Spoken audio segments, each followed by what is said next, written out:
Salam sejahtera dalam kasih sayangnya Tuhan kita Yesus Kristus. Selamat kita beribadah melayani Tuhan di dalam ibadah Agung, Jumat Agung. Saat ini adalah kemurahan Tuhan yang besar bagi kita. Kita bisa merayakan Jumat Agung atas pengorbanan Tuhan di atas kayu salib.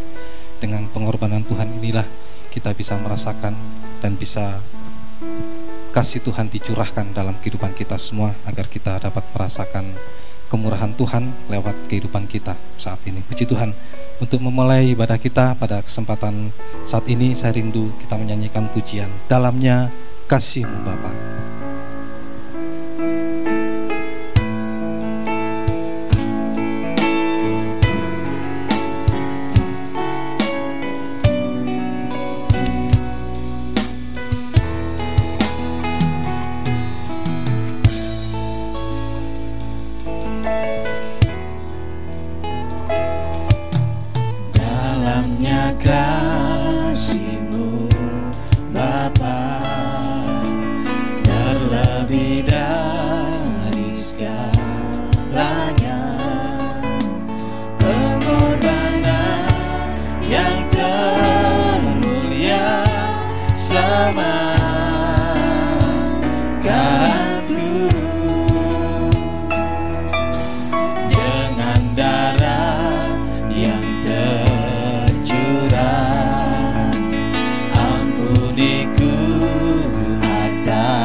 Kau yang terindah, pulihkanku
sembah Bapa mulia. Seumur hidupku ku mau menyembahmu. Seumur hidupku ku mau menyembahmu. Sekali lagi, seumur hidupku, seumur hidupku ku mau menyembahmu.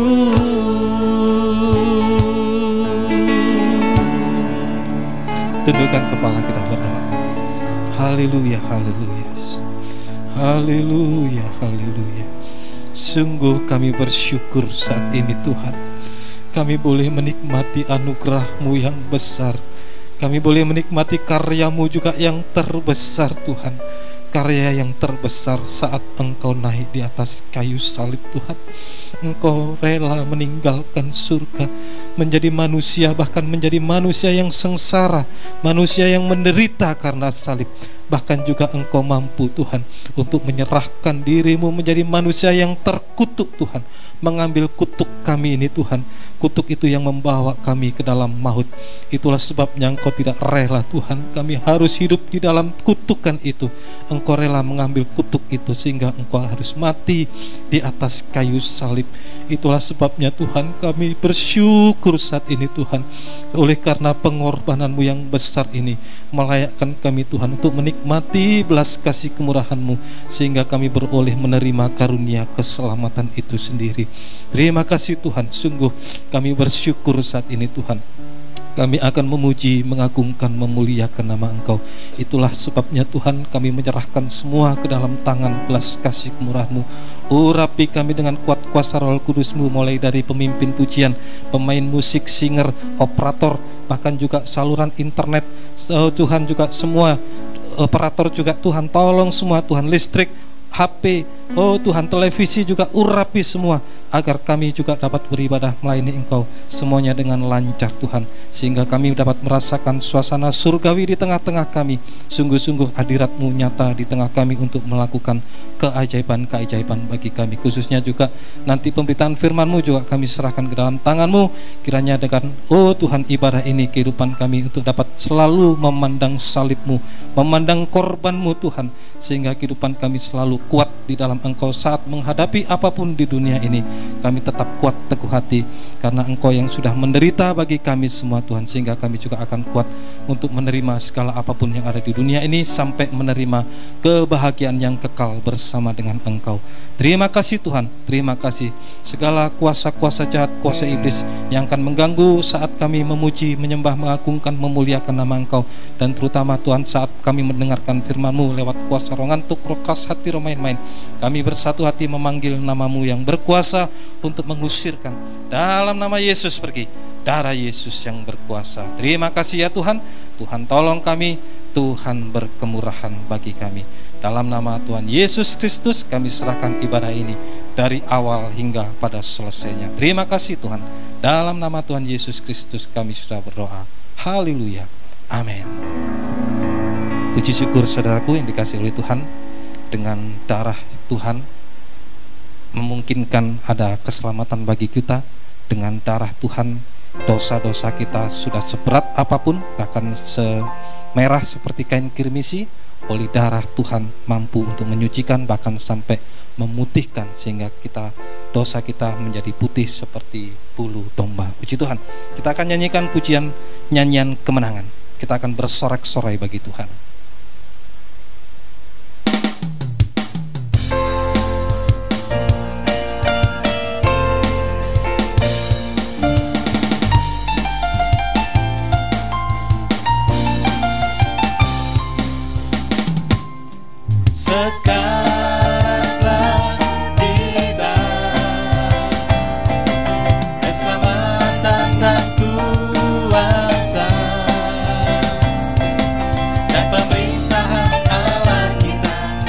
Kuasanya yang diurapinya, karena keadilan padanya para pendakwa kita. Sekarang telah tiba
sekali lagi dari atas. Sekarang telah tiba.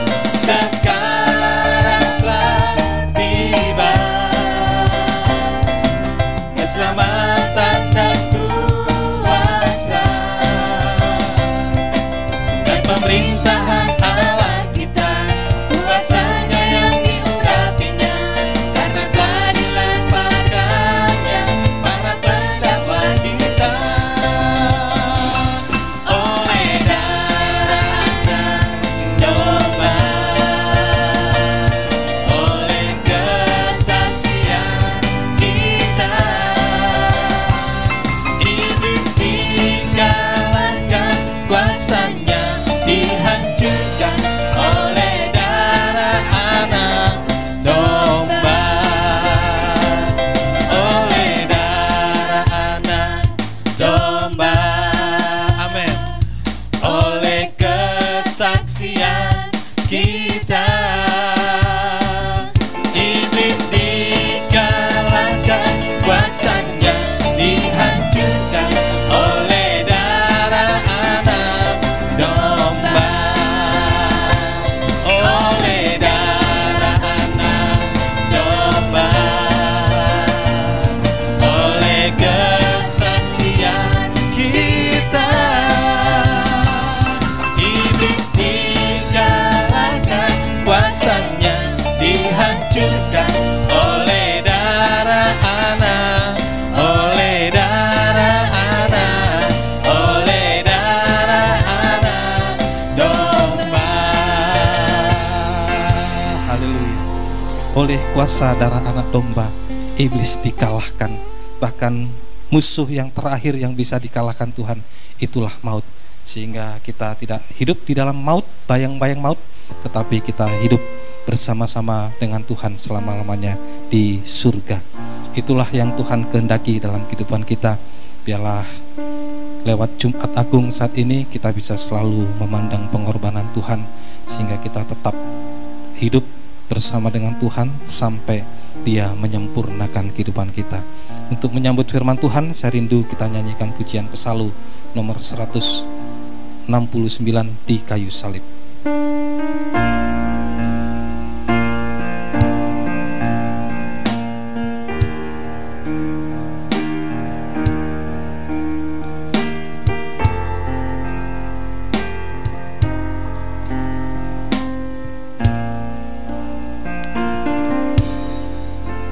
Waktuku datang merana di kaki salib Tuhan, ku rasa sangat berdosa, sebab Dia yang ku salibkan. Bait kedua, sering ku menyangkal Tuhan. Sering ku menyangkal Tuhan, waktu ku dicobai,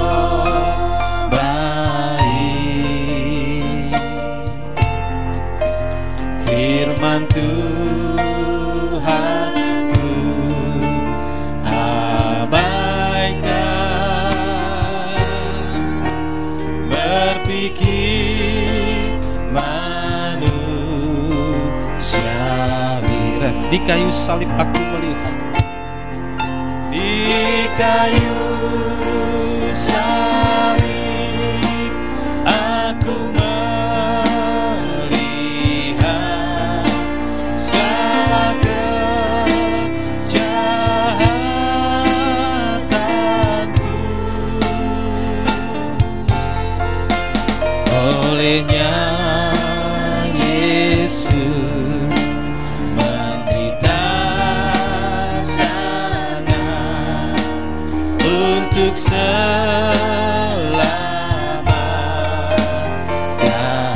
bait ketiga, oh Tuhan ampuni hamba. Oh Tuhan ampuni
rasa sangat berdosa,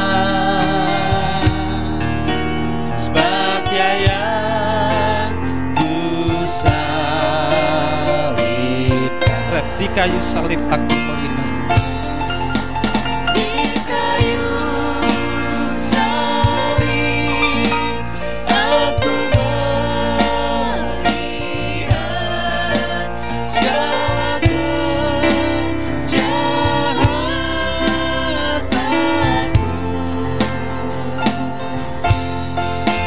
Olehnya Yesus menderita sangat untuk selamatkanku. Bait kedua, sering ku menyangkal Tuhan. Sering ku menyangkal Tuhan, waktu ku dicobai. Firman Tuhan ku abaikan. Firman Tuhan ku abaikan, berpikir manusiawi. Ref, di kayu salib aku melihat Tuhan. Di kayu salib aku melihat segala kejahatanku. Olehnya Yesus menderita sangat untuk selamatkanku. Bait ketiga, oh Tuhan ampuni hamba. Oh Tuhan, ampuni hamba yang rasa diri bisa, tapi waktu gagas Engkau ku sangka juga. Di kayu salib aku melihat. Di kayu salib aku melihat segala kejahatanku. Olehnya Yesus menderita sangat untuk selamatkanku. Sekali lagi refnya, di kayu salib aku melihat. Di kayu salib aku melihat segala kejahatanku.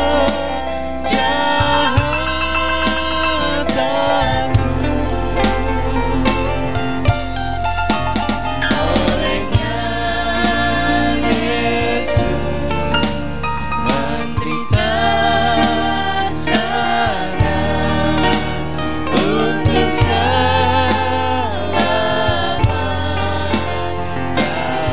Olehnya Yesus menderita sangat. Olehnya Yesus menderita sangat untuk selamatkanku.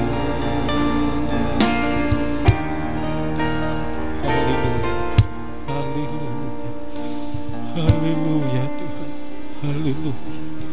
Di atas kayu salib Engkau menanggung segala penderitaan. Itulah sebabnya Tuhan, pada waktu Engkau di Taman Getsemani, Engkau terus berjuang melawan daging, karena tahu Tuhan bagaimana penderitaan yang Engkau alami.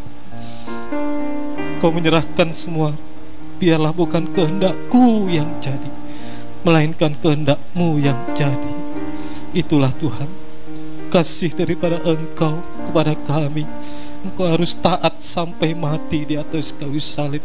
Begitu sangat menderita Tuhan. Oh Tuhan, kami bersyukur saat ini Tuhan, oleh darah-Mu sungguh-sungguh kami manusia yang berdosa ini dapat tertolong, boleh diselamatkan Tuhan. Terima kasih Tuhan, terima kasih buat pengorbanan-Mu yang begitu besar ini Tuhan, sehingga kami tidak akan pernah, oh Tuhan, untuk memandang rendah korban-Mu. Kami untuk bisa selalu memandang Engkau, sehingga kami hidup taat dengar-dengaran akan firman-Mu. Terima kasih Tuhan, kami membutuhkan firman-Mu untuk menguatkan kami saat ini Tuhan. Untuk itu nyatakanlah firman-Mu di tengah-tengah kami saat ini Tuhan, supaya sekali lagi Tuhan, firman-Mu mampu menguatkan kehidupan kami, mampu menyucikan kehidupan kami, bahkan juga mampu sewaktu-waktu untuk kami disempurnakan sama seperti Engkau sempurna Tuhan. Terima kasih Tuhan, terima kasih. Urapi kami dengan kuat kuasa Roh Kudus-Mu, mulai dari hamba-Mu untuk bisa menyampaikan firman-Mu Tuhan. Oh Tuhan, segala firman-Mu sungguh-sungguh dapat dimengerti dengan sungguh-sungguh, percaya yakin akan firman-Mu, bahkan kami juga mampu untuk mempraktekkan firman-Mu dalam setiap kehidupan kami. Biar sungguh nyata saat ini Tuhan, firman dan urapan Roh Kudus serta disertai perjamuan suci adalah kasih kemurahan-Mu bagi kami, sehingga Tuhan kami juga tidak akan pernah ragu untuk mengangkat kedua tangan kami. Kami hanya menyembah Engkau Tuhan, menyerahkan seluruh kehidupan kami, oh masa depan kami, oh Tuhan, masalah-masalah kami, pelayanan kami, studi-studi kami, air mata kami, bahkan sampai detak jantung kami serahkan ke dalam tangan belas kasih kemurahan-Mu, karena Engkau yang memberikan kepastian bagi kami Tuhan, untuk hidup sekarang ini, masa depan yang indah, bahkan sampai kehidupan yang kekal. Terima kasih Tuhan, syukur kami naikkan kehadirat-Mu.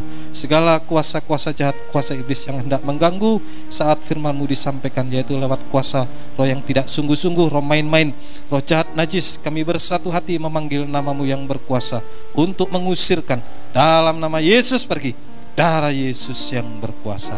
Terima kasih Tuhan, Tuhan tolong kami, Tuhan berkemurahan bagi kami. Terima kasih Tuhan, dalam nama Tuhan Yesus Kristus kami sudah berdoa. Haleluya, amin. Pelayanan berikutnya saya serahkan kepada hamba-Nya. Puji Tuhan. Selamat pagi, Shalom Sedang Jemaat GPT Lumajang dan GPT Jatiroto. Selamat kita bertemu kembali dalam pemberitaan firman Tuhan. Sungguh suatu kemurahan bagi saya sekali lagi mendapat kepercayaan untuk melayani Bapak Ibu Saudara dalam pemberitaan firman Tuhan hari ini. Hari ini kita memperingati hari kematian Tuhan Yesus Kristus. Hari ini hari Jumat Agung, suatu rangkaian dalam perayaan Paskah kita yang nanti akan memuncak pada hari Minggu dengan Minggu Paskah. Saudara, kita tahu bahwa selama Tuhan Yesus Dia tergantung di atas kayu salib itu, ada 7 perkataan yang Dia keluarkan, yang Dia lontarkan selama Ia disalib, mulai jam 9 sampai jam 3 sore. Mulai jam 9 sampai jam 12, di tengah penderitaannya, di tengah kesakitannya, perhatiannya masih tertuju kepada orang-orang lain. Karena itu 3 perkataan pertamanya itu ditujukan bagi orang yang ada di sekitarnya.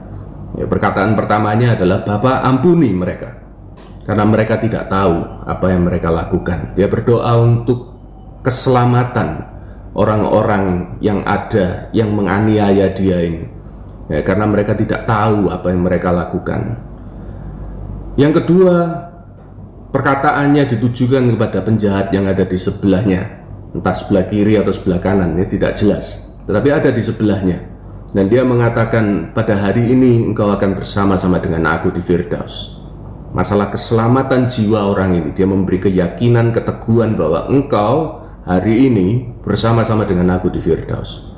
Kemudian yang ketiga, perkataannya ditujukan kepada ibunya. Ya, ibunya ada di dekat situ bersama dengan Yohanes, murid yang dikasihi itu. Dan dia berkata kepada ibunya, "Ibu, lihat, ini anakmu." Dia menunjuk pada Yohanes. Dan pada Yohanes dia berkata, "Anak, lihat, ini ibumu." Dia mengatur agar ibunya tetap ada yang memperhatikan, tetap ada yang memelihara, yang menitipkan ibunya ini kepada muridnya. Setelah jam 12 muncul kegelapan. Keadaan menjadi gelap. Mungkin kita kalau membaca ini kita berpikir, oh ini mungkin hiperbola. Ini mungkin cuman metafora, perumpamaan ya.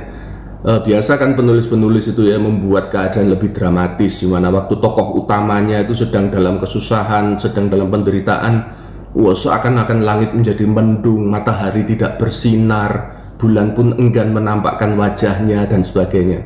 Tapi saudara, kalau kita percayai bahwa Alkitab ini adalah benar, bahwa yang ditulis itu pasti benar, maka waktu kita membaca dalam Matius, Markus, dan Lukas, mereka menuliskan hari menjadi gelap, itu memang secara sungguh nyata, sejarah hari menjadi gelap.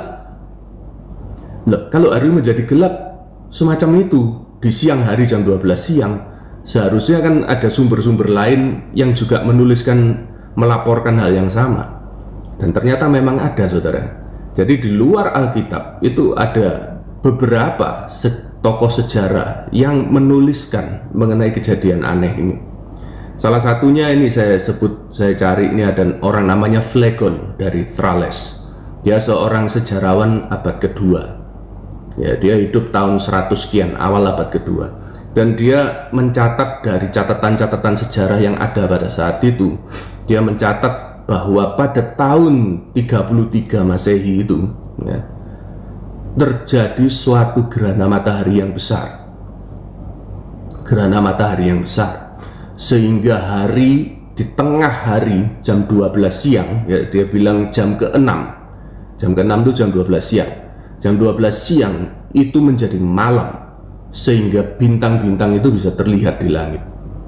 Dan bukan cuma itu aja, dia melaporkan juga bahwa pada saat itu terjadi gempa bumi yang luar biasa di Bithynia dan di Nisea, itu di utaranya Israel ya, dekatnya bukan daerah Syria gitu ya, Asia Minor, dekat ke Yunani. Dan di situ dikatakan terjadi gempa yang besar. Ini dua kejadian yang dideskripsikan dalam Injil, bahwa langit menjadi gelap dan setelah Yesus meninggal terjadi gempa, sehingga kubur-kubur terbuka, sehingga di bait suci itu tabir terbelah pada saat-saat itu. Ya, kejadian yang luar biasa ini dicatat juga di sumber-sumber di luar Alkitab. Nah, tetapi saudara, ini tadi orang ini, sejarawan ini mengatakan bahwa ini adalah gerhana. Nah, ini kurang tepat, karena pada hari itu sebetulnya akan mendekati Paskah, persiapan Paskah. Dan Paskah itu selalu dirayakan pada saat bulan baru, bulan purnama. Nah, pada bulan purnama itu bulan itu keadaannya jauh sekali dari matahari, sehingga tidak mungkin terjadi gerhana matahari pada saat-saat itu. Ya, coba diingat-ingat lagi pelajaran kita waktu SD SMP mengenai bulan purnama, gerhana bulan, gerhana matahari. Ya, kita akan sadar bahwa tidak mungkin terjadi gerhana matahari pada saat bulan purnama. Jadi terjadi sesuatu yang supernatural, sesuatu yang luar biasa, yang memang tercatat secara sejarah. Nah, kegelapan mulai jam 12 sampai sekitar jam 3 ya, sampai jam 3. Lalu sekitar jam 3 sore, sebelum jam 3 sore, sekitar ya, Yesus berkata, "Eli, Eli, lama sabachthani." Nah, kemarin hari Minggu Pak Daud sudah membahas sangat mendalam mengenai ucapan ini, "Eli, Eli, lama sabachthani." Setelah itu ada 3 perkataan lagi. "Aku haus," "sudah selesai," dan yang ketiga, "Bapa, dalam tanganmu kuserahkan nyawaku." Ya, ini perkataan-perkataan Yesus. Coba kita baca dalam Yohanes 19 ayat 28 sampai 30 untuk mencapai fokus kita pada hari ini. Yohanes 19 ayat 28 sampai 30. Saya akan bacakan. "Sesudah itu, karena Yesus tahu bahwa segala sesuatu telah selesai, Berkatalah ia, supaya genaplah yang tertulis dalam kitab suci, aku haus. Ini yang tadi aku haus ya. Kemudian setelah itu, di situ ada satu bekas penuh anggur asam. Maka mereka mencucukkan bunga karang yang telah dicelupkan ke dalam anggur asam pada sebatang hisop, lalu mengunjukkannya ke mulut Yesus. Sesudah Yesus meminum anggur asam itu, berkatalah ia, sudah selesai. Lalu ia menundukkan kepalanya dan menyerahkan nyawanya. Nah, kalau kita bandingkan dengan Lukas 23 ayat 46, mari kita baca juga Lukas 23 ayat 46. Lalu Yesus berseru dengan suara nyaring, ya Bapa, ke dalam tanganmu kuserahkan nyawaku. Dan sesudah berkata demikian, ia menyerahkan nyawanya. Nah, ini 3 perkataan terakhir kita sudah membaca ayat-ayatnya di dalam Alkitab. Kenapa di Yohanes cuma ada 3 perkataan, tercatat 3 perkataan? Di Injil-Injil lain kok berbeda-beda. Kenapa kok Injil sama-sama cerita tentang Yesus kok berbeda-beda? Ya, kita nggak perlu heran saudara ya, karena Injil-Injil itu memang diberikan kepada kita dengan masing-masing punya sudut pandang penulis dan penekanan dari penulis yang memang berbeda-beda, sehingga tidak perlu heran kalau ada variasi dalam penyajiannya. Coba barusan ini keluar satu film superheroes ya, Justice League Snyder Cut. Nah, ini Snyder ini kan sutradara yang pertama. Dia membuat film ini, di tengah jalan dia terpaksa berhenti, digantikan sutradara yang kedua, sehingga terjadilah satu film namanya Justice League pada tahun 2017. Barusan ini sutradara yang lama kembali lagi kepada film itu, menggarap material yang sama, mengeluarkan film yang baru namanya Justice League, tapi Snyder Cut, namanya dia Snyder itu. Keduanya menceritakan hal yang sama, dengan aktor yang sama, alur cerita yang serupa, sama, semuanya sama, tapi filmnya bisa sangat berbeda. Nuansanya beda, penekanan-penekanannya beda, ada adegan yang dihilangi, ada adegan yang ditambah, semuanya menceritakan satu cerita yang sama.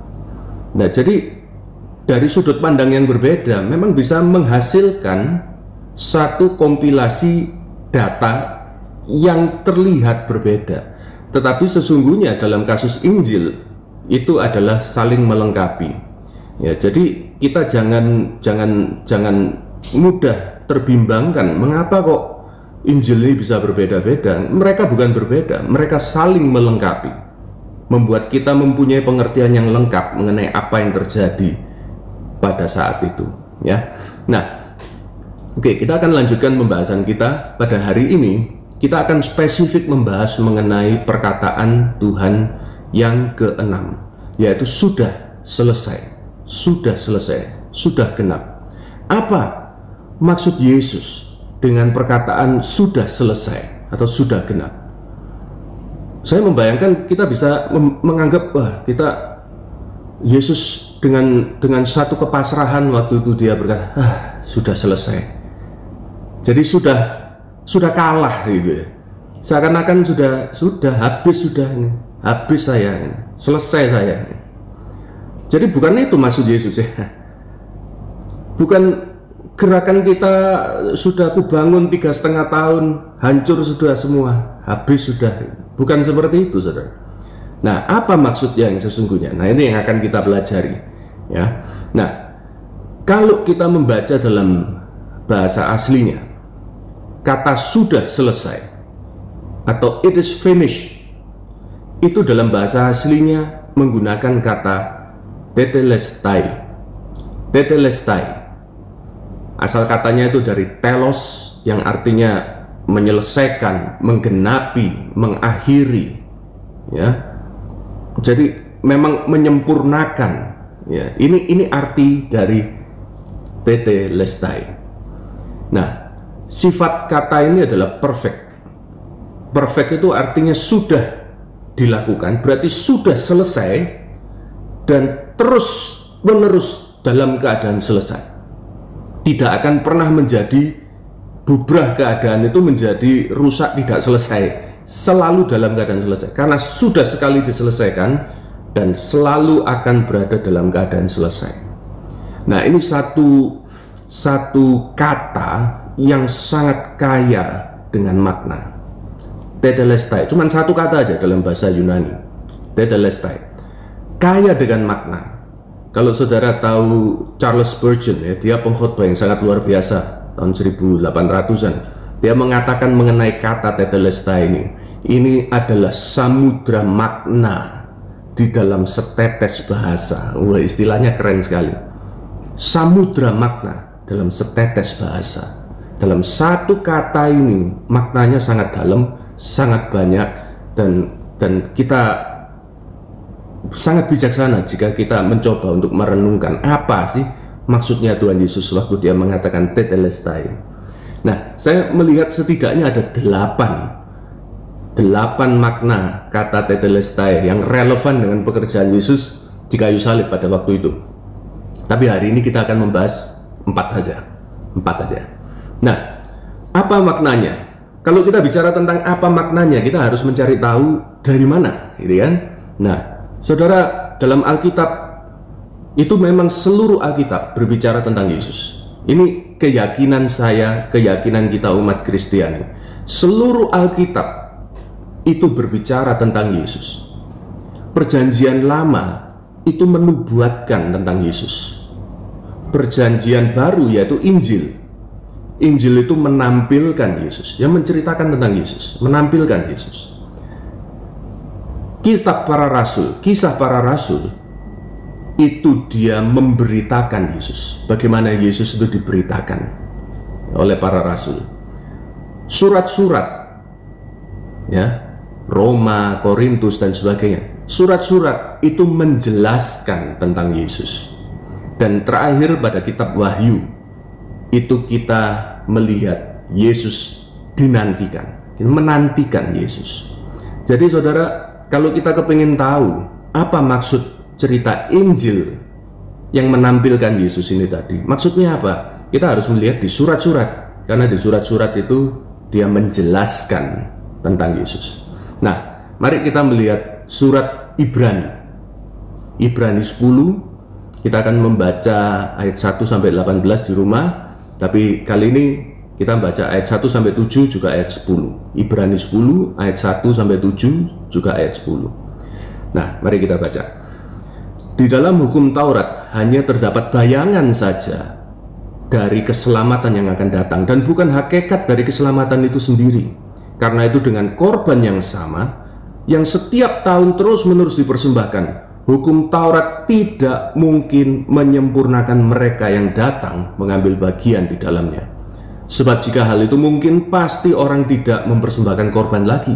Sebab mereka yang melakukan ibadah itu tidak sadar lagi atau tidak terbeban lagi jiwanya, kesadarannya akan dosa setelah disucikan sekali untuk selama-lamanya. Tetapi justru oleh korban-korban itu setiap tahun orang diperingatkan akan adanya dosa. Sebab tidak mungkin darah lembu jantan atau darah domba jantan menghapuskan dosa. Karena itu ketika ia masuk ke dunia, ia berkata, korban dan persembahan engkau tidak kehendaki, tetapi engkau telah menyediakan tubuh bagiku. Kepada korban bakaran dan korban penghapus dosa engkau tidak berkenan. Lalu aku berkata, sungguh aku datang. Dalam gulungan kitab ada tertulis tentang aku untuk melakukan kehendak-Mu, ya Allahku. Ayat 10. Dan karena kehendaknya inilah kita telah dikuduskan satu kali untuk selama-lamanya oleh persembahan tubuh Yesus Kristus. Nah, inilah dari bacaan-bacaan ini nanti kita akan mencoba memahami makna tetelestai. Sudah selesai. Makna ini perlu kita pahami, kita perlu teladani, kita perlu pelajari. Ya, siapapun kita, mulai anak-anak sampai orang dewasa, orang tua sekalipun, mari kita akan sama-sama mempelajari apa makna tetelestai.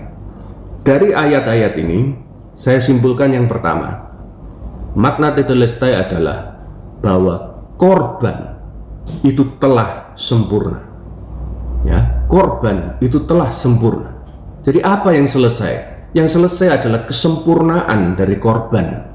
Kalau kita baca tadi di Ibrani, di situ dikatakan bahwa korban yang ada pada saat itu sebelum Yesus itu, pada saat hukum Taurat, sistem korban itu tidak sempurna, sehingga tidak bisa menghadirkan keselamatan yang hakiki, menghadirkan keselamatan yang sesungguhnya, karena sejatinya itu hanya gambaran saja mengenai keselamatan yang betul-betul dimaksudkan Allah itu, ya, masih belum sempurna. Nah, korban yang sempurna itu ada di dalam Yesus. Itu intinya. Nah, menariknya saudara, kata tetelestai itu digunakan oleh imam. Jadi imam pada saat hidup Yesus itu, masa hidup Yesus itu, imam-imam itu kalau dia memeriksa binatang untuk korban, itu kan harus diperiksa apakah sudah betul-betul tanpa cacat celah. Kalau dia mendapati betul ini sudah tidak ada cacat celah, lolos, ini sempurna, imam itu akan menyatakan dengan kata tetelestai, sempurna, bisa dipakai untuk korban. Nah, tapi yaitu tadi, sistem korban ini sendiri yang tidak sempurna, tidak bisa memberikan keselamatan yang sempurna. Nah, jadi apakah korban yang sempurna itu? Nah, tadi kita sudah baca di ayat 5, ada tubuh yang Allah sediakan bagiku, bagi Yesus, ya. Jadi tubuh ini yang adalah korban yang sempurna, tubuh Yesus ini. Nah, Yesus sebagai imam besar, kita sudah membaca itu, kita tahu Yesus ini imam besar menurut aturan Melkisedek, imam besar, tetapi dia membawa tubuhnya sendiri juga sebagai korban yang sempurna. Jadi waktu itu, waktu Tuhan Yesus ada di kayu salib, dia sudah membawa tubuhnya menderita, dipecahkan, ya, sebagai korban. Dia bisa menyatakan dengan teguh bahwa ini adalah korban yang sempurna. Korban ini sudah sempurna. Sekali lagi, korban itu sudah sempurna. Artinya keselamatan yang dicapai oleh korban itu juga sempurna. Sempurna itu artinya lengkap, ya, tidak perlu ditambah-tambahi. Jadi saudara, kalau kita sudah menerima korban Kristus yang sempurna itu, kita yakin bahwa korban itu untuk menebus kita dari dosa-dosa kita, maka yakinlah bahwa keselamatan kita itu cukup hanya oleh korban Kristus ini. Jangan ditambah-tambahi.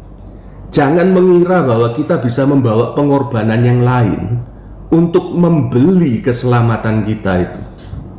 Kita membawa domba kita sendiri. Domba berupa apa? Oh, amal harta yang kita bawa untuk Tuhan.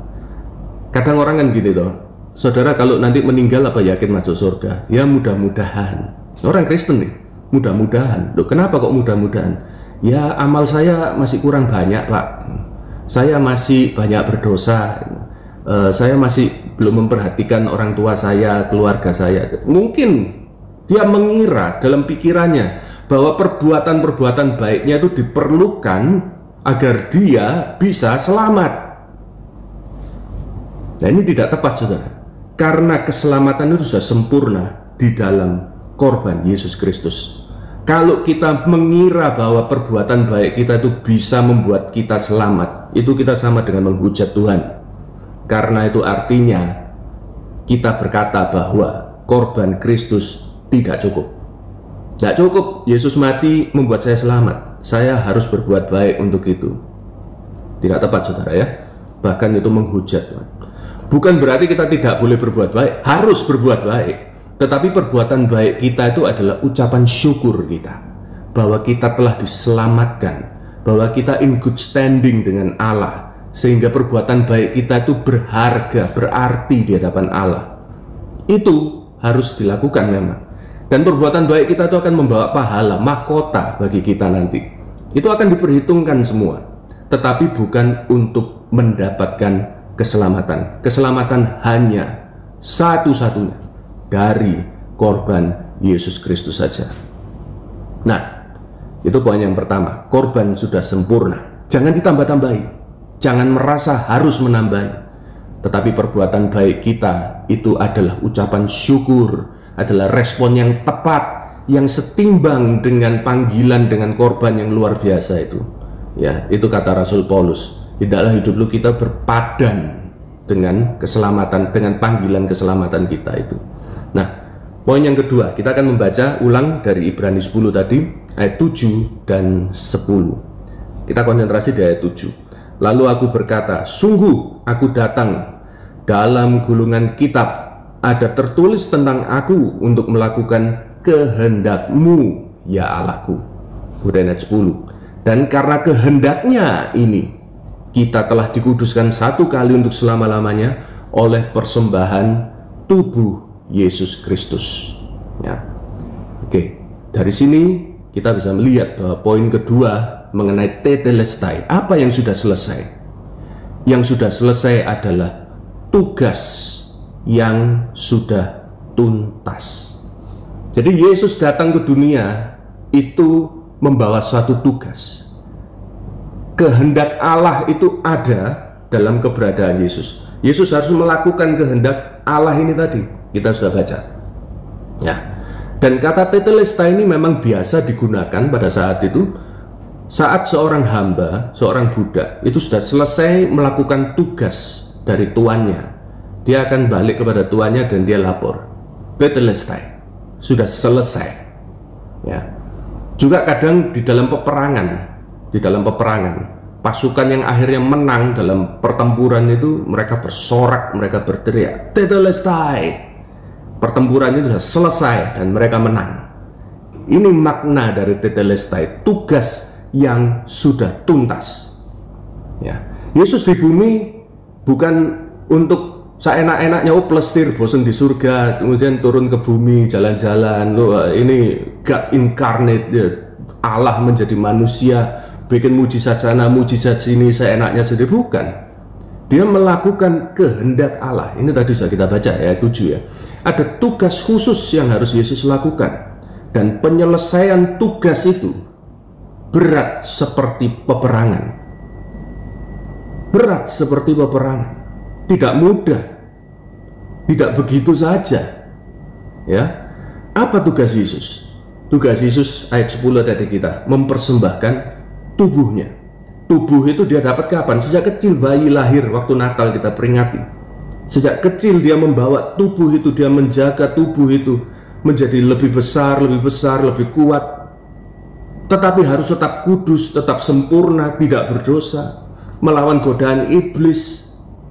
Ya, kita membaca itu godaan iblis begitu dahsyat, itu godaan levelnya Tuhan.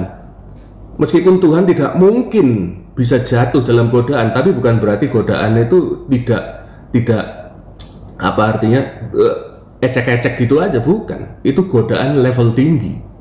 Tidak ada manusia yang sanggup itu kalau digoda seperti itu. Ya. Dia harus menjaga dari godaan iblis. Godaan iblis oke lah. Cobaan manusia, waduh, orang Farisi, orang Saduki, orang Herodian, semua mencobai. Ayo, salah ngomong. Dia mencoba bertanya ini, bertanya itu, supaya apa? Supaya salah bicara. Bayangkan saudara, dalam tiap perkataan yang dikeluarkan itu dia harus mikir, dia harus betul-betul dengan bijaksana Tuhan Yesus ini. Ya, ini tidak mudah. Kemudian ditolak lagi, penolakan dari manusia yang begitu dikasih, diberi segala macam mujizat, menolak juga. Bayangkan bagaimana itu perasaan dalam hati Yesus. Pengkhianatan, waktu Yudas mengkhianati dia. Bukan cuma Yudas saudara, waktu Yesus disalib muridnya nggak ada semua, lari semua. Petrus yang bilang, meskipun orang lain akan tidak mengikut engkau, aku tetap ada. Hilang dia waktu Yesus disalib. Yang ada tinggal Yohanes dan perempuan-perempuan ini, Maria dan Maria.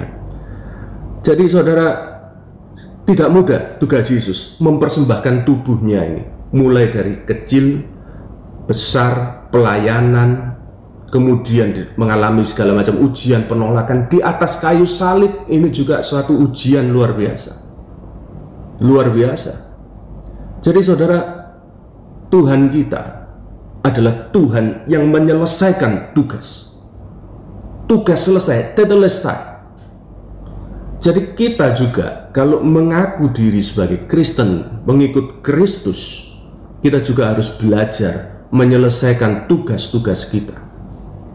Sebagaimana Kristus menyelesaikan tugas-tugasnya. Tidak peduli ringan atau berat, tetapi diselesaikan dengan tanggung jawab, sehingga kita bisa kembali kepada pemberi tugas itu dan berkata, tetelestai. Sudah jangkep, sudah selesai tugas yang engkau berikan. Dalam pekerjaan-pekerjaan kita, dalam pelayanan-pelayanan kita, jangan mudah menyerah menghadapi gangguan, menghadapi halangan.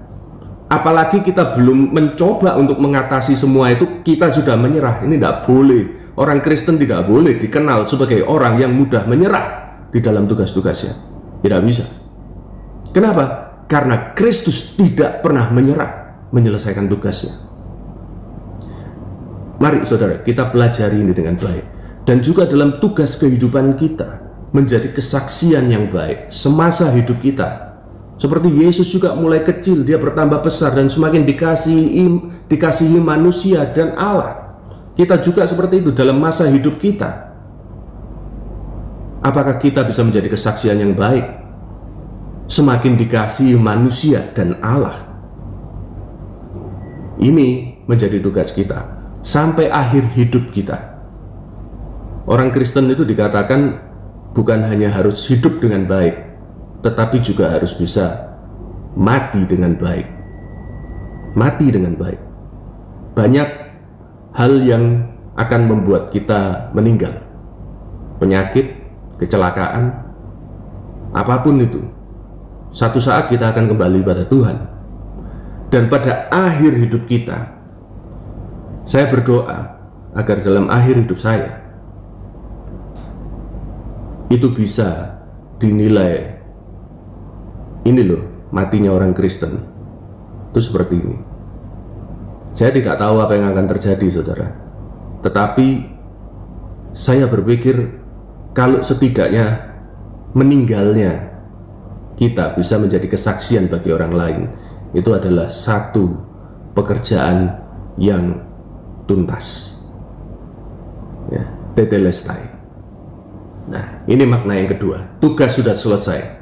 Kita pun menyelesaikan tugas-tugas kita sampai akhir hidup kita. Oke, yang ketiga. Yang ketiga adalah apa yang sudah selesai? Hutang. Hutang sudah terlunasi. Ini makna yang ketiga. Nah, kata tetelestai ini juga digunakan terkait dengan hutang. Kalau kita beli barang, itu kan muncul hutang ya. Kita beli barang atau ada pajak, ya, itu kita sudah bayar dengan lunas, maka di kertas resitnya itu biasanya dikasih stempel tetelestai, sudah lunas, ya, tidak ada beban hutang lagi. Juga narapidana, ini lucu, kan? Narapidana itu biasanya ada berkasnya, ada filenya gitu. Itu ada tulisannya di situ, ini dusone apa ae, wah ini maling, ini rampok, pembunuh segala macam. Jadi ada tulisan di situ tentang tindak pidananya dia apa, tindak kriminal. Tapi kalau dia sudah mendapat ganjarannya, entah itu cambuk, entah itu penjara, entah berapa tahun, atau itu kriminalitas yang ada dendanya harus dibayar, ya bayar dendanya. Nah, dan file itu tadi dikasih cap juga, tetelestai, sudah selesai. Jadi hutang kita itu sudah terlunasi. Ini makna yang ketiga, hutang sudah terlunasi. Kita coba baca sedikit dari 1 Korintus 6 ayat 20. 1 Korintus 6 ayat 20. Sebab kamu telah dibeli dan harganya telah lunas dibayar. Karena itu muliakanlah Allah dengan tubuhmu. Kita sebagai pendosa, orang yang berdosa, kita punya hutang dosa. Apa hutang dosa? Hutang dosa maut. Ya, kalau kita berdosa harusnya maut. Kita belum mengalami kematian, berarti maut itu menjadi hutang buat kita. Kita harus bayar itu satu saat. Maut, mati. Artinya mati bukan mati secara fisik ini saja, tetapi mati terpisah dari Allah. Ini adalah kematian yang mengerikan, selama-lamanya kekal, kematian yang kekal. Ini hutang kita, saudara. Dan selama kita berdosa, kita menjadi hamba dosa, kita menjadi budak dosa, kita selalu cenderung untuk berdosa. Tidak bisa tidak berdosa, selalu berdosa.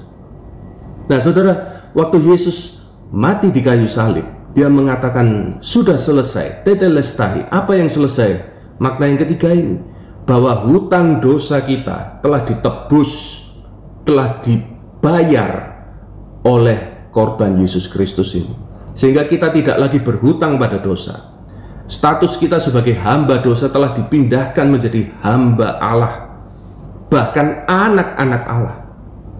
Jadi waktu kita menerima Yesus Kristus dalam hidup kita, kita bukan lagi hamba dari dosa.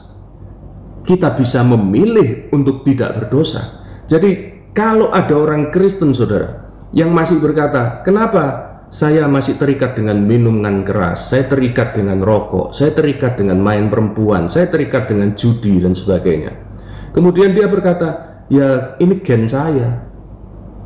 Memang turunan 3 turunan ke atas perokok semua, 4 turunan ke atas peminum semua. Dari nenek buyut saya semua memang suka judi, god of gambler semua.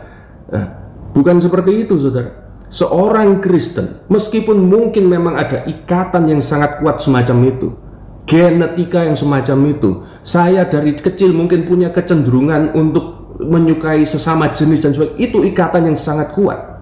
Tetapi di dalam Kristus, di dalam korban Yesus Kristus, di situ kita bukan lagi hamba dari ikatan-ikatan itu, sehingga kita bisa di dalam nama Yesus kita melepaskan segala ikatan itu. Bukan kita yang melepaskan, tapi Yesus sendiri yang melepaskan kita dari ikatan itu, karena kita bukan hamba dosa itu lagi. Ya, jadi jangan kita masih berkecimpung di dalam dosa-dosa itu, karena tadi di 1 Korintus tadi ada konsekuensi langsung ditulis di bawahnya. Kamu telah dibeli, harganya sudah lunas dibayar, karena itu muliakan Allah dengan tubuhmu. Di dalam kebebasan kita ini, kita harus memuliakan Allah dengan tubuh kita ini. Jauhi percabulan, itu konteksnya 1 Korintus 6. Jauhi percabulan, jangan hidup di dalam dosa, melainkan dalam kekudusan. Ini yang bisa kita lakukan, karena hutang-hutang kita sudah terlunasi itu. Hidup di dalam kekudusan. Ya.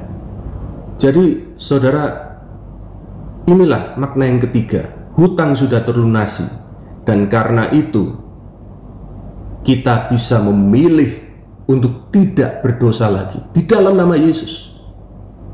Di luar Yesus tidak bisa. Di dalam Yesus kita bisa memilih untuk tidak melakukan dosa. Bisa dalam nama Yesus. Karena itu permuliakan Allah dengan tubuh kita itu tadi di dalam nama Yesus. Ya. Nah, sekarang kita memasuki poin yang keempat, poin yang terakhir. Kita akan baca lagi dari Ibrani tadi ya. Ibrani 10 tapi ayat 15 sampai 18. Ibrani 10 ayat 15 sampai 18. Dan tentang hal itu, Roh Kudus juga memberi kesaksian kepada kita. Sebab setelah Ia berfirman, inilah perjanjian yang akan kuadakan dengan mereka sesudah waktu itu. Ia berfirman pula, aku akan menaruh hukumku dalam hati mereka dan menuliskannya dalam akal budi mereka. Ayat 17, dan aku tidak lagi mengingat dosa-dosa dan kesalahan mereka. Luar biasa ya? Aku tidak lagi mengingat dosa-dosa dan kesalahan mereka. Jadi apabila untuk semuanya itu ada pengampunan, tidak perlu lagi dipersembahkan korban karena dosa. Ya. Ini bacaan kita untuk poin yang keempat. Apakah poin yang keempat itu? Waktu Yesus mengatakan tetelestai, ya, poin yang keempat ini yang dimaksud oleh Yesus adalah tamatnya suatu era dan mulainya era baru. Ya, ini biasa dipakai oleh orang pada saat itu juga. Waktu dia mengatakan tetelestai, itu menandai berakhirnya suatu era dan dimulainya suatu era baru. Nah, apa yang dimaksud dengan tetelestai Yesus? Berakhirnya era pengorbanan yang tidak sempurna, tadi kita sudah baca, ya. Dan dimulainya satu era pengampunan yang sempurna di dalam Kristus. Era ini begitu sempurna, bahkan tadi kita baca, Allah tidak lagi mengingat dosa-dosa kita. Di dalam era yang baru ini, Allah tidak mengingat dosa-dosa kita. Dalam era yang baru ini, Roh Kudus ada di dalam hati, di dalam kehidupan tiap orang. Tadi kita sudah baca kan? Di dalam era yang baru ini bukan cuma Roh Kudus ada dalam kehidupan kita. Hukum itu ada di dalam hati. Bukan di luar, tapi dalam hati, menciptakan satu dorongan untuk kita hidup sesuai dengan hukum itu. Kita mencintai hukum-hukum Allah itu. Era yang baru ini disediakan bagi dunia sejak kematian Yesus. Dan sekarang pun masih berlaku era baru ini, ditawarkan bagi kita sekalian, saudara. Ya, era di mana Allah tidak lagi mengingat dosa-dosa kita. Bahkan Dia dalam Roh Kudusnya hadir, hidup di dalam kita. Dan hukum-hukumnya itu diukirkan dalam hati kita, supaya kita terdorong mencinta, ya, hidup menyenangkan Allah itu seperti apa. Luar biasa sekali era baru ini. Karena itu saudara, di dalam era yang baru ini, kita jangan ngungkit-ngungkit dosa. Allah sendiri sudah melupakan dosa kita di dalam Yesus Kristus. Apa prakteknya buat kita? Jangan kita sekali-sekali mengungkit-ungkit dosa. Kadang kita memang sering mengungkit dosa orang lain, ya, dalam hubungan kita dengan suami, dengan istri, dengan anak, dengan orang tua, dengan teman, sahabat, tetangga, segala macam. Dulu kamu pernah melakukan kesalahan ini, ya. Sekarang lihatan lagi, dulu tuh kapan? Mungkin 3 tahun, 4 tahun, 10 tahun yang lalu. Dulu saya masih kecil, kamu suka mukuli saya, ya. Itu dosa orang di masa lalu. Tapi kalau orang itu adalah penghuni era yang baru, sedemikian juga kita sekarang menerima Yesus Kristus adalah penghuni era yang baru, di mana Allah tidak lagi mengingat dosa-dosa itu. Siapakah kita kok masih ingat dosanya orang? Allah aja melupakan, apakah kita masih mau mengingat? Saudara, ini memang tidak mudah. Ya, mungkin ada yang berkata, gampang ngomong kayak gitu. Memang betul, kalau ngomong aja gampang. Saya tahu, kalau kita mengalami sendiri, kalau dosa cuma kecil-kecil aja mungkin kita bisa melupakan dengan mudah. Tapi dosa yang sangat berat, orang itu pernah memperkosa, orang itu pernah membunuh, orang itu pernah membuat kita bangkrut, membuat kita berhutang luar biasa. Apakah kita bisa demikian mudah melupakan? Nah, justru di situ, itu kita dituntut untuk berjuang untuk melupakan dosa-dosa itu. Karena apa? Karena Allah sendiri melupakan.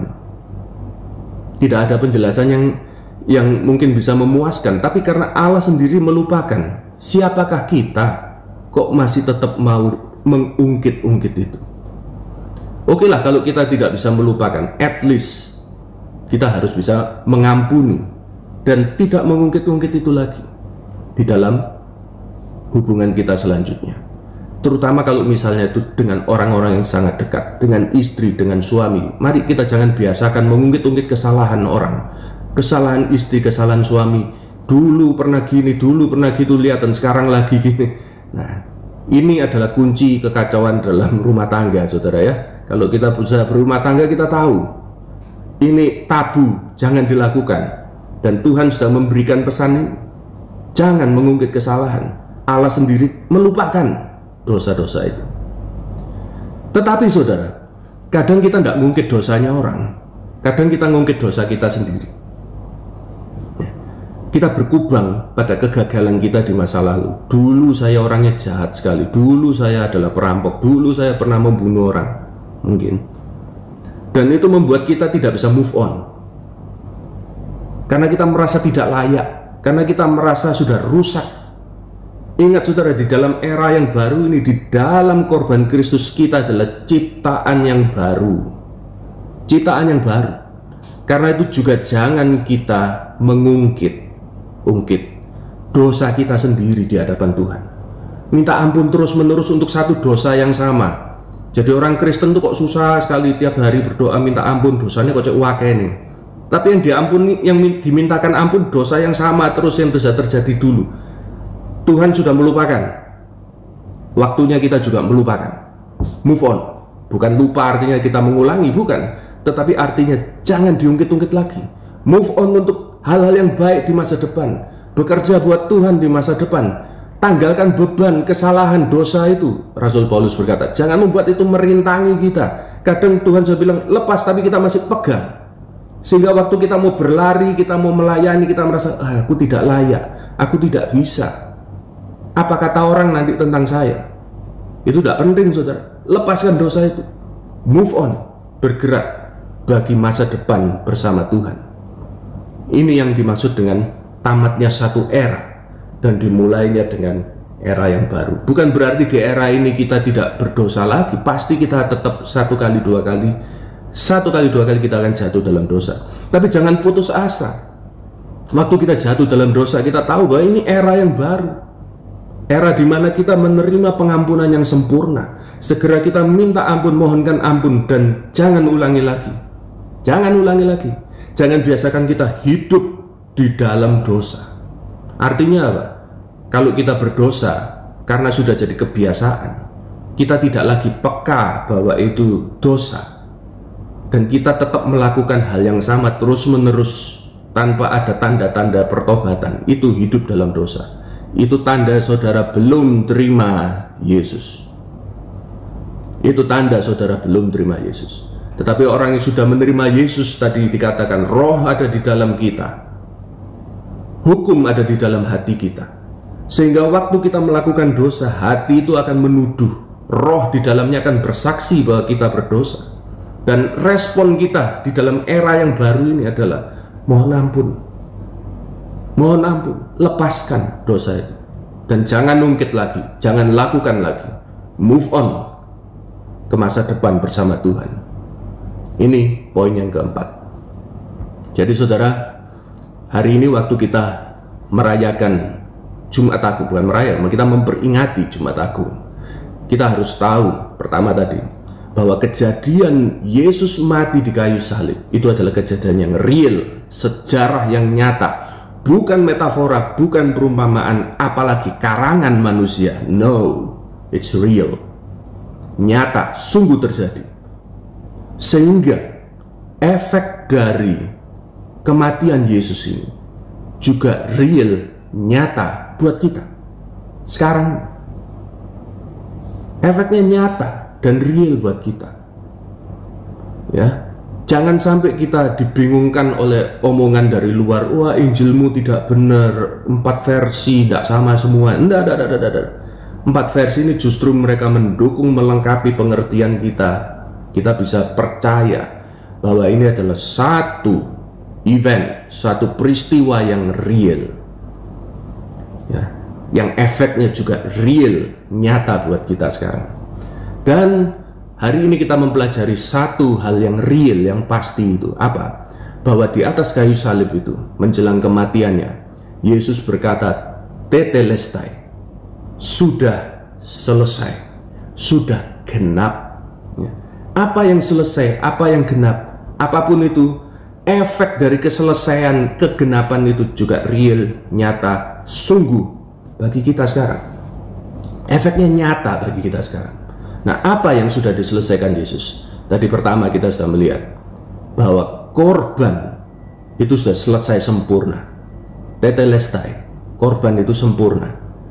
Imam besar yang memeriksa korban itu juga menyatakan bahwa korban itu sempurna. Korban apa? Korban tubuh Yesus Kristus di atas kayu salib itu sempurna untuk mendatangkan keselamatan yang sempurna. Korban ini cukup, tidak perlu ditambah-tambahi. Jangan kita menghujat Allah dengan berpikir kondisi kita setelah menerima itu masih di dalam dosa. Masih perlu kebaikan-kebaikan kita, perbuatan-perbuatan kita supaya kita bisa selamat? No. Tetapi di dalam kesempurnaan korban ini, kita melakukan kebaikan sebagai ucapan syukur kita kepada Tuhan atas korban yang sempurna ini tadi. Tetelestai, korban yang sempurna. Tetelestai yang kedua adalah tugas dari Yesus itu tuntas. Tugas yang dipercayakan Allah Bapa agar sesuai dengan kehendaknya Yesus membawa tubuhnya sebagai pengorbanan yang sempurna. Ini tugas, dan tugas itu diselesaikan dengan sempurna oleh Yesus Kristus. Karena itu kita pun sebagai pengikut Kristus, yaitu orang Kristen, kita pun dengan tegas menyelesaikan tugas dengan tuntas, ya. Dengan tegas kita menyelesaikan tugas dengan tuntas. Jangan membiasakan diri kita tidak menyelesaikan tugas-tugas kita dalam pekerjaan, dalam pelayanan, dalam tiap aspek kehidupan kita. Seperti Kristus, dengan tegas dia menyelesaikan tugasnya dengan tuntas. Tetelestai, selesai. Yang ketiga, apa? Tetelestai yang ketiga, bahwa hutang dosa telah terlunasi. Hutang dosa telah terlunasi. Bahwa kita tidak lagi menjadi hamba dosa, tetapi telah utuh ditebus keluar dari perbudakan dosa, masuk kepada keluarga Allah. Karena itu di dalam keluarga Allah ini, tubuh kita harus memuliakan Tuhan. Tubuh kita harus memuliakan Allah yang telah membebaskan kita ini tadi. Ya, bagaimana caranya? Jauhi percabulan, jauhi pornografi, guyonan yang cabul, yang tidak perlu omong kotor. Dalam pikiran aja itu sebetulnya sudah perzinahan. Ya, Tuhan Yesus mengatakan, muliakan Allah dengan tubuh kita, karena hutang dosa kita telah dilunasi. Yesus Kristus di atas kayu salib ini.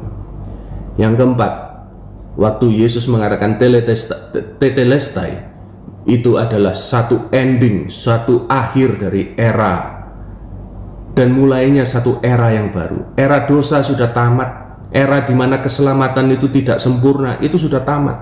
Sekarang kita masuk dalam era yang baru, era di mana kita boleh mendapatkan keselamatan yang sempurna. Di dalam era ini Allah sendiri mengatakan dia melupakan dosa manusia yang sudah ditebus oleh Kristus. Karena itu janganlah kita justru lebih dari Allah, kita masih mengingat-ingat dosa orang lain, mengingat-ingat, mengungkit-ungkit dosa kesalahan orang lain. Bukan cuma orang lain, tetapi juga kita sendiri, mengingat-ingat, mengungkit-ungkit dosa kita sendiri. Mari kita move on dari masa lalu dosa kita. Kita hidup di dalam roh, dengan hukum ada di dalam hati kita. Kita hidup untuk masa depan bersama dengan Tuhan. Ini endingnya suatu era, mulainya era yang baru bersama Tuhan Yesus Kristus. Ini empat ini, ya, yang sudah kita pelajari pada pagi hari ini. Jadi saudara, jika Bapak Ibu Saudara saat ini masih belum menerima Yesus, ketahuilah bahwa Tuhan Yesus telah mati 2000 tahun yang lalu untuk dosa saudara dan saya. Dosa ini tidak bisa kita hapuskan sendiri, dan dosa ini membuat kita tidak layak di hadapan Allah, apalagi bersama dengan Allah. Perbuatan baik tidak bisa membenarkan kita. Tidak ada orang yang lolos dari pengadilan karena dia berbuat baik. Semua orang itu dalam pengadilan yang dihitung adalah kamu salahnya apa, perbuatan jahatmu apa. Dan karena kita sudah berbuat dosa, kita sudah berbuat jahat, kita tidak akan lolos dari pengadilan itu seberapapun baik kita. Kejahatan kita itu akan mendatangkan hukuman bagi kita. Perbuatan baik kita juga terlalu sedikit kalau mau dihitung, dibandingkan dengan ribuan dusta, pikiran kotor, umpatan, iri, dengki, pikiran jahat, marah. Tiap hari berapa ribu dosa yang sudah kita lakukan. Kalau mau dibandingkan dengan perbuatan baik kita, terlalu sedikit, saudara. Tidak ada harapan bagi manusia untuk bisa mendekat kepada Allah karena dosa-dosanya.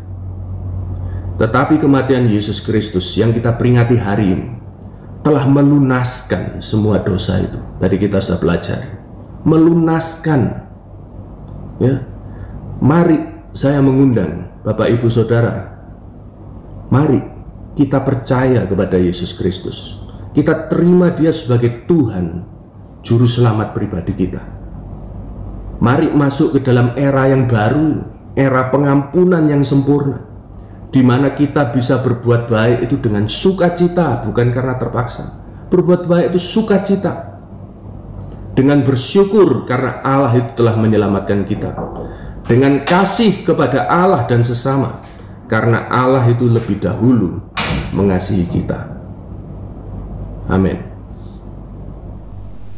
Baiklah Bapak Ibu Saudara semuanya, kita tadi sudah mendengarkan firman Tuhan yang disampaikan oleh Bapak Arnold. Kiranya firman Tuhan yang kita dengarkan barusan memberkati kita, mengingatkan kita kembali akan pengorbanan Kristus di kayu salib, bahwa Dia mati di kayu salib hanya untuk menebus segala dosa dan kesalahan kita. Bapak Ibu Saudara sekalian, Kristus telah mati, menyayangi kita, telah membuktikan kasih-Nya. Kita juga demikian harus membuktikan kasih kita juga kepada Kristus. Kita akan nyanyikan satu pujian Bapak Ibu Saudara sekalian, karya terbesar dalam hidupku. Terima kasih Tuhan.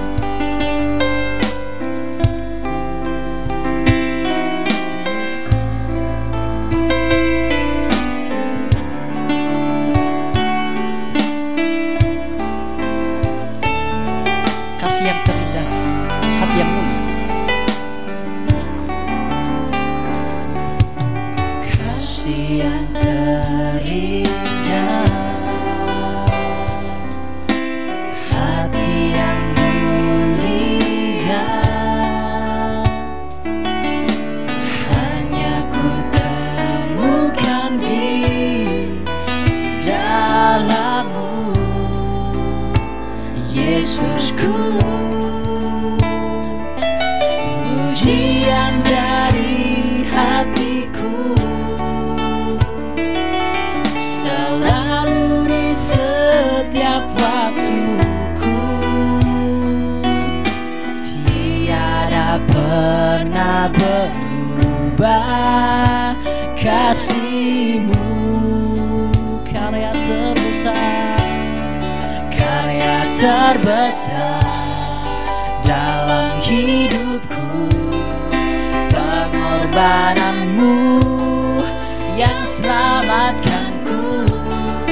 Engkaulah harta yang tak ternilai, yang ku miliki dan ku hargai.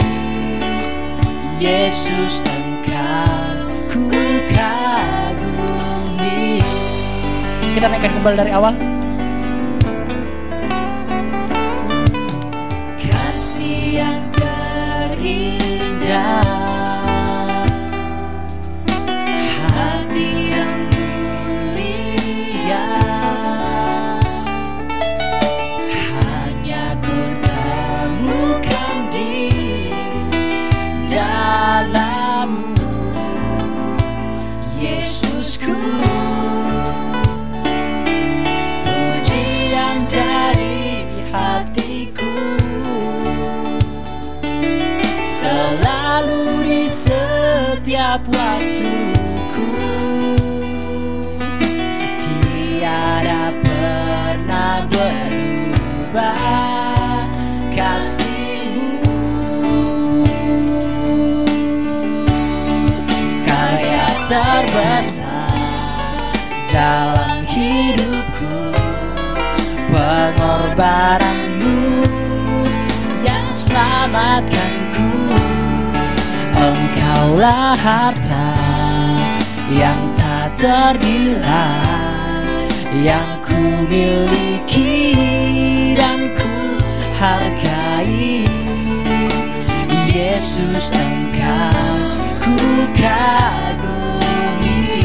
Karya terbesar dalam hidupku, pengorbanan-Mu yang selamatkanku. Engkaulah harta yang tak ternilai, yang ku miliki dan ku hargai. Yesus, Engkau ku Yesus Engkau, Yesus Engkau, ku kagum. Yesus Engkau, Yesus Engkau, ku kagumi. Bapa di surga, kami yakin dan percaya bahwa pengorbananmu di kayu salib merupakan karya terbesar dalam kehidupan kami. Sebenarnya pemberian terbesar, harta terbesar kami adalah anugerah yang Tuhan sudah berikan kepada kami melalui pengorbanan Yesus di kayu salib. Hari ini kami telah memperingati hari kematian Yesus Kristus. Kiranya kami boleh mengingat selalu pengorbanan Kristus. Kiranya kami tidak pernah melupakan pengorbanan Kristus dalam kehidupan kami yang menebus dosa kami dan yang sudah memberikan kami jalan keselamatan. Berkati hamba-Mu yang telah menyampaikan berita firman-Mu, Bapak Arnold Suhandaru. Kiranya Tuhan tolong di dalam pelayanannya, di dalam kesehatannya, di dalam keluarganya, di dalam pekerjaannya. Kiranya Tuhan yang memberkati. Sedang jemaat Tuhan juga yang sudah mendengarkannya, kiranya Tuhan memberikan kami kekuatan agar kami bisa melakukan firman ini.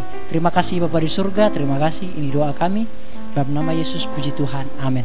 Mari Bapak Ibu Saudara sekalian, kita angkat, kita persiapkan roti lebih tinggi dari kepala kita. Bagi Bapak Ibu yang roti dan anggur yang telah kami sharekan, kami berikan, boleh dipersiapkan. Kami akan menunggu Bapak Ibu Saudara sekalian.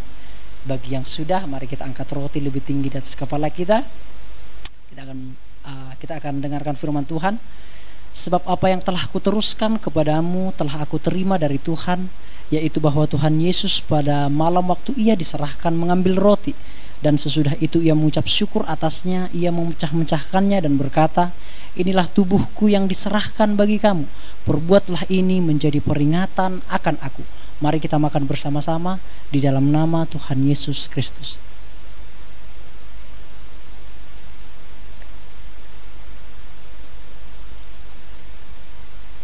Terima kasih Tuhan. Tidak lupa kita angkat cawan lebih tinggi dari kepala kita. Demikian juga ia mengambil cawan sesudah makan lalu berkata, cawan ini adalah perjanjian baru yang dimateraikan oleh darahku.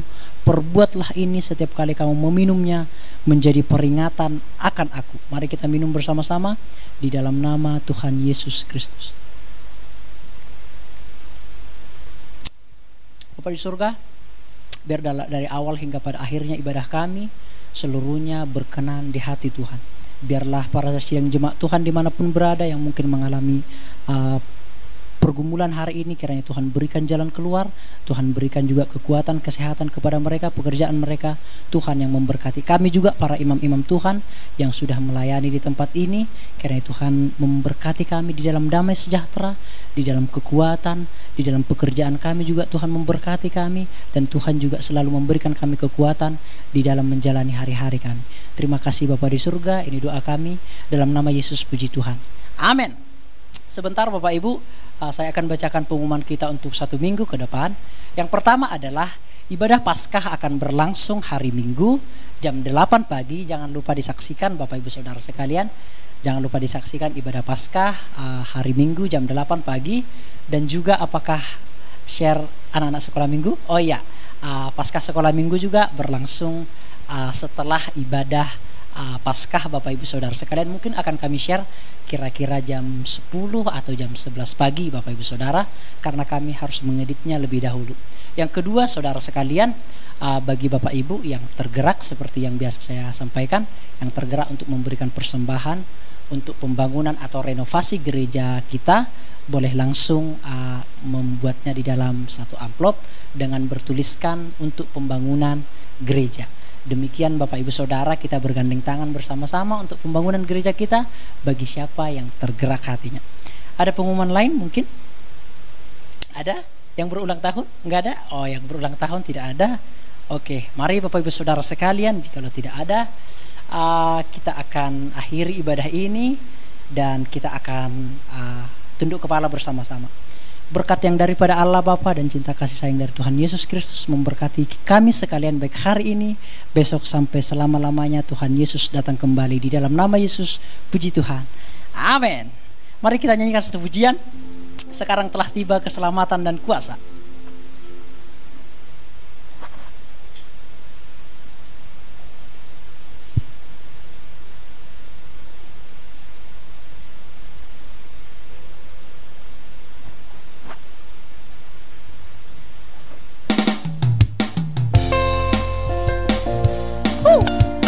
Amin. Haleluya.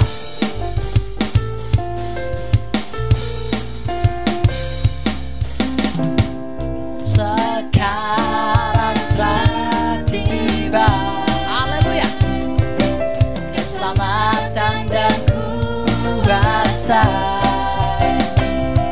dan pemerintahan Allah kita, kuasanya yang diurapinya, karena tak dilemparkannya para pendakwa kita. Sekarang telah tiba, amin, keselamatan dan kuasa dan pemerintahan Allah kita, kuasanya yang diurapinya, karena tak dilemparkannya para pendakwa kita. Oleh darah anak domba, oleh kesaksian kita, iblis dikalahkan, kuasanya dihancurkan oleh darah anak domba. Oleh darah anak domba, oleh kesaksian kita, iblis dikalahkan, kuasanya dihancurkan oleh darah anak darah anak, oleh darah anak domba. Bapak Ibu Saudara, jangan tetap jaga kesehatan, jangan lupa minum vitamin, jangan lupa minum air hangat, dan jangan lupa berdoa. Terima kasih juga bagi Bapak Hari sekeluarga yang sudah membantu pelayanan di tempat ini. Tuhan Yesus memberkati. Tetap semangat Bapak Ibu Saudara. Shalom dari kami. Shalom.